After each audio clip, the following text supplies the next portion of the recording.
शरद पवारांनी सांगितलं की याच्यासंबंधी सर्वपक्षीय बैठक बोलवा, पण ती बैठक बोलवली जात नाही.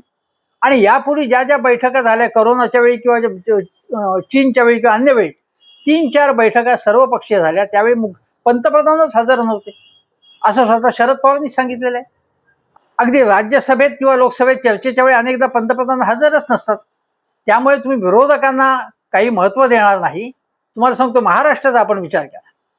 राज्य सरकारला काही अशा अवघड प्रश्नांना तोंड द्यावं लागलं, आता समजा खरातच्या प्रकरणावर, तेव्हा त्याच्यावरनं बाजूला लक्ष वेधण्यासाठी मग लगेच नाशिकमधलं जे प्रकरण जे आहे ते लगेच वर आणण्यात आलं.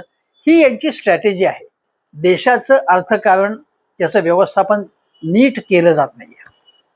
रुपया 95च्या पलीकडे गेलेला आहे. देशामध्ये जो इंधनाचा साठा 6 महिन्याचा असायला पाहिजे, 6 महिने इतका तो तितका झालेला नाहीये. आपल्या देशामध्ये 85% पेट्रोल, डिझेल हे सगळं आपण गॅस बी सगळं आयातच करतो. युद्ध असो नसो, निवडणुका असो नसो, त्याच्यात बचत केलीच पाहिजे. मग ही बचत का नव्हती केली जात इतकी वर्ष?